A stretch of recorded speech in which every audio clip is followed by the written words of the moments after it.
Taarifa nyingine kutoka huko kimataifa, hasa vita ya Urusi na Ukraine, ni kuhusu tangazo ambalo limetolewa hivi punde. Ni kuhusu Urusi inaweza kushambulia nchi za NATO katika siku chache zijazo, hasa mwanzoni kabisa mwa mwaka ujao. Nani kazungumza kauli hii, na je, Urusi imejibuje? Basi pia utasikia hapa undani wa taarifa hii, na ukumbusha kwamba mtazamaji, basi pia unaweza ukabonyeza neno subscribe kama bado hujafanya hivyo, ili pia taarifa zetu unazipata kwa urahisi kabisa pindi tu ambapo tunakuwa tumezipandisha rasmi kwenye chaneli yetu pendwa kabisa ya JM TV. Karibu sana katika undani wa taarifa ya kuhusu Urusi kushambulia nchi za NATO muda wote. Kasi ya mabadiliko ya mahusiano ya kiusalama barani Ulaya inaonekana kuongezeka kadri mvutano kati ya Urusi na nchi za Magharibi unavyozidi kuchacha, katika kile kinachoonekana kuwa ni onyo kubwa zaidi kuwahi kutolewa na serikali ya Ujerumani tangu kuanza kwa vita vya Ukraine na Urusi mwaka 2022.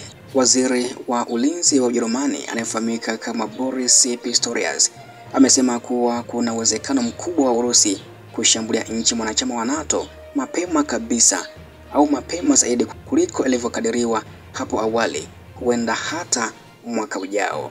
Akizungumza katika mahojiano na gazeti la Frankfurter Allgemeine Zeitung ambayo yalitolewa Ijumaa, Pistorius amefichua ya kwamba tathmini za awali za kijeshi zilizoonyesha kuwa Urusi inaweza kuwa tisho kamili kwa mwanachama wa NATO kuanzia mwaka 2029 sasa zimebadilika kabisa, ambako kwa mujibu wake amesema watoa taarifa za kijeshi na huduma za kijasusi wanaamini ya kuwa mchakato wa Urusi kujenga upya uwezo wake wa kijeshi unakwenda kwa kasi kuliko ilivyotarajiwa.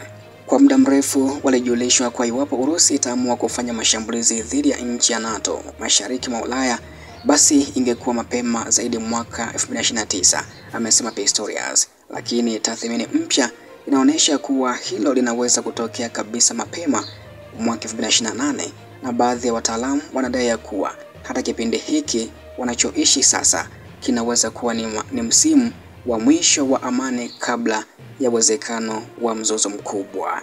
Kauli hiyo imeibua mjadala mkubwa barani Ulaya kuhusu utayari wa mataifa NATO kukabiliana na tukio lolote la ghafla, hasa wakati huu ambapo vita vya Ukraine bado vinaendelea bila dalili za kumalizika.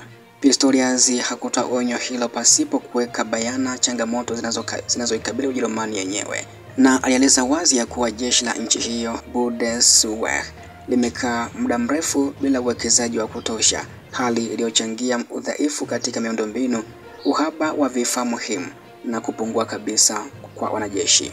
Kwa mujibu wake, amesema baadhi ya maeneo ya miundombinu ya kijeshi yamechakaa kwa kiasi kikubwa, huku mchakato wa ununuzi wa vifaa ukiwa polepole kupita kiasi.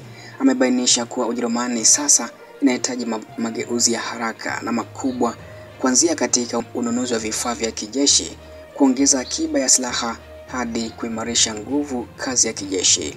Ametaja hatua mahususi. Pistorius amesema Ujerumani inalenga kuongeza idadi ya wanajeshi kufikia 200,000 ifikapo mwaka 2030, kununua ndege ambazo hazina rubani za kisasa kabisa, kuongeza akiba ya risasi na makombora, pamoja na kuimarisha miundombinu ya nchi hiyo kama vile barabara na madaraja.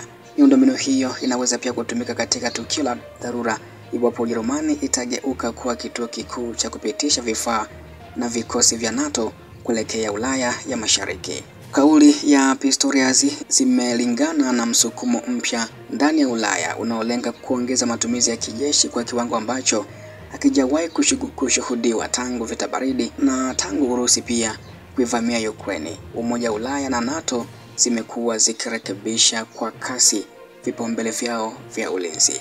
Moja ya mipango mikubwa ni Rearm Europe, ambako mpango wa Umoja wa Ulaya wenye thamani ya euro bilioni 800, kiasi cha takribani dola bilioni 928, unaolenga kuongeza uzalishaji wa silaha, vifaa vya kivita na uwezo wa ulinzi wa bara hilo. Aidha, nchi wanachama wa NATO zimekuwa zikihimizwa kuongeza bajeti zao za ulinzi hadi kufikia 5% ya pato la taifa, yani GDP, kiasi kikubwa zaidi ukilinganisha na miaka nyuma ambapo kiwango cha chini kilichopendekezwa kilikuwa 2%. Maafisa wa mataifa Magharibi wanadai kuwa ongezeko hili ni la lazima kutokana na kile wanachokiona kama tabia ya kiupanuzi ya Urusi na dhamira yake kurejesha ushawishi wake katika maeneo yaliyokaliwa chini ya Umoja wa Kisovieti. Hata hivyo, Urusi imekanusha madai hayo, ikiyataja kama propaganda za kutengeneza hofu, ambako msemaji wa Kremlin Bwana Dmitry Peskov alijibu vikali maneno ya Pistorius akisema kuwa Magharibi inaitumia Urusi kama mnyama wa kutisha ili kujenga hoja ya kupanua bajeti zake za kijeshi na kuficha changamoto za kisiasa za ndani. Peskov aliwaambia waandishi wa habari ya kuwa matamshi kama hayo hayaimarishi hali bali yanaongeza mvutano usio na sababu, akisisitiza kuwa Urusi haihitaji mzozo na NATO, lakini inaweza kulazimika kuchukua hatua za kujilinda endapo itaona kwamba usalama wake unahatarishwa. Maneno haya ya kijeshi yanazidi kusikika katika nchi za Ulaya, amesema Peskov. Urusi haitarajii kabisa vita na hakuna nia ya kuchokoza, lakini ikiwa wakiendelea kuonyesha kama tishio la kudumu, hawatakuwa na chaguo ila kuweka mikakati ya kujilinda zaidi. Onyo la Ujerumani linaibuka katika kipindi ambapo Urusi imekuwa ikiongeza uzalishaji wake wa silaha kwa kasi ya juu licha ya vikwazo vya Magharibi. Ripoti mbalimbali pia kutoka mashirika ya utafiti wa kimataifa zinaonyesha kuwa uzalishaji wa makombora, risasi na vifaru nchini Urusi umeongezeka kwa kiwango kikubwa kuliko ilivyodhaniwa. Wakati huo pia, baadhi ya nchi za NATO hususan zile za Baltiki, Estonia, Latvia na Lithuania zimekuwa zikionya mara kwa mara ya kwamba Urusi inaweza kujaribu kupanua vita nje ya Ukraine endapo itapata ushindi mkubwa au mafanikio ya kimkakati katika uwanja wa mapambano. Kwa upande mwingine, wachambuzi wengine wanaona kuwa NATO pia ina sababu zake za kuongeza tahadhari.